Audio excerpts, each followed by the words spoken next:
மாங்காயில் இப்படி ஒரு ரெசிபி பண்ண முடியும்னு தெரிஞ்சால் நீங்கள்லாம் விடுவீங்களா? மாங்காய் அள்ளிட்டு வந்துட மாட்டிங்களா? ஆமாங்க, மாங்காய் சீசன் வருது.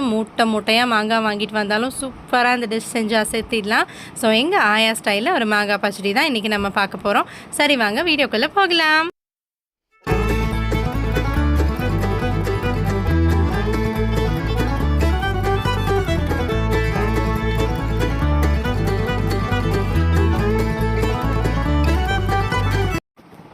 மாங்காய் பச்சடி செய்கிறதுக்காக நான் 2 டம்ளர் வெல்லத்தை பாகு காய்ச்சி எடுத்துக்க போகிறேன். பாகு பதம்லாம் பார்க்க தேவையில்லை, ஜஸ்ட் வெல்லம் தண்ணியில் கரைஞ்சாலே மச் மோர் எனஃபுங்க. ஸோ வெல்லம் தான் யூஸ் பண்ணணுமா, ஒயிட் சுகர் யூஸ் பண்ணக்கூடாதா அப்படின்னா வெல்லம் யூஸ் பண்ணால் தான் டேஸ்ட் வந்து ஃபேண்டாஸ்டிக்காக இருக்கும். ஸோ ஒரு பிஞ்ச் உப்பு சேர்த்துக்கலாம். எந்த ஸ்வீட் செஞ்சாலும் அப்படி தான் செய்வோம் இல்லையா. And then 1 cup of water சேர்த்துக்கலாம். 2 கப் வெல்லத்துக்கு 1 கப் தண்ணி சேர்த்துக்கோங்க. தண்ணி ரொம்பவும் சேர்க்க வேண்டாம். பாருங்கள், நல்லா நம்மளோட பாகு கரைஞ்சிருச்சு. இது ஓரமாக வெயிட்டீஸில் இருக்கட்டும். அதுக்குள்ளே நம்ம போய் நம்ம மாங்காய் பச்சடி தாளித்து விட்டுறலாம். இது எந்த சாப்பாட்டுக்கு சாப்பிட்டீங்கனாலும் அட்டகாசமாக இருக்குங்க. ஸ்நாக் மாதிரி எடுத்து சாப்பிட்டாலும் சூப்பராக இருக்கும். நான் கடுகு, உளுத்தம்பருப்பு, சீரகம் தாளிச்சுக்கிறேன். ஆயிலில் இதெல்லாமே பொரிய விட்டுக்கலாம். பொரிஞ்சதும் ஒரு பெரிய வெங்காயம் சேர்த்து வதக்கிக்க போகிறோம். ஸோ பெரிய வெங்காயம் சேர்த்து அது வதங்கிறதுக்குள்ளே தக்காளி சேர்க்கணுமா அப்படின்னா இந்த டிஷ்ஷுக்கு தக்காளி சேர்க்கக்கூடாதுங்க.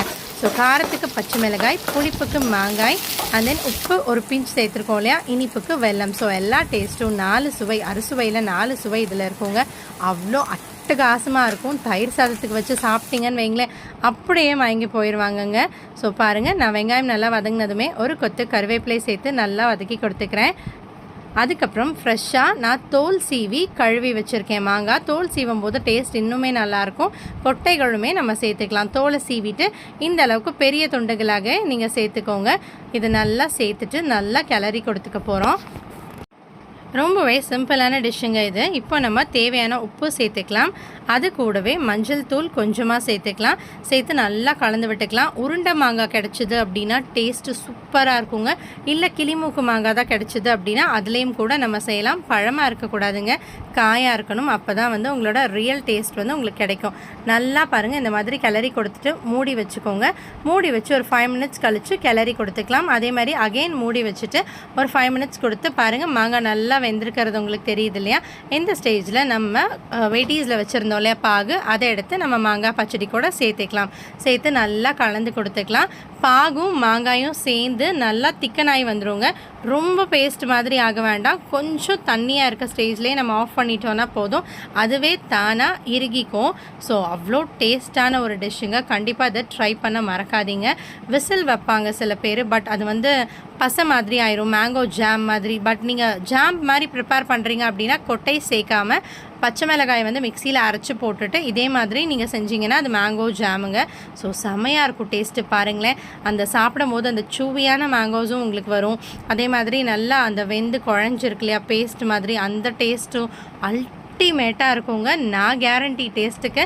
ஸோ கண்டிப்பாக செட்டிநாடு ஸ்பெஷல் வெல்லம் சேர்த்த இனிப்பு மாங்காய் பச்சடியை நீங்களும் உங்கள் கிச்சனில் ட்ரை பண்ணிவிட்டு எப்படி இருந்ததுன்னு கமெண்ட் பண்ணுங்கள். ஸோ இதோட க்ரெடிட்ஸ் எல்லாமே எங்கள் ஆயாவுக்கு தான் போய் சேரும். அவங்க சமைக்கும் போது இப்படி தான் செய்யணும் அப்படின்னு சொல்லித்தர மாட்டாங்க. பட் நம்ம பக்கத்தில் நின்று பார்த்துக்கிட்டோம் அப்படின்னா தெளிவாக புரிஞ்சுக்கலாம். நான் கொஞ்ச நாள் அவங்க கூடவே இருந்திருக்கேன். அவங்க இப்படி செய்யன்னு சொல்லுவாங்க அவங்களுக்கு முடியாதப்போ உட்காந்துட்டு. ஸோ அப்படி நான் தெரிஞ்சுக்கிட்ட விஷயம்தான் இந்த கொஞ்சம் சமையல் எல்லாமே. எங்கே போகிறீங்க? மாங்காய் பச்சடி செய்ய போகிறீங்களா? ஃபஸ்ட்டு போய் நம்மளோட சேனல் சப்ஸ்கிரைப் பண்ணிவிட்டு பக்கத்தில் இருக்க பெல் ஐக்கான் ப்ரெஸ் பண்ணுங்கள். அதுக்கப்புறமா நீங்கள் போய் டக்கராக ஒரு மாங்காய் பச்சடி செஞ்சு சர்வ் பண்ணுங்கள். So thank you so much for வாட்சிங் சாய்ராம்ஸ் கிச்சன்.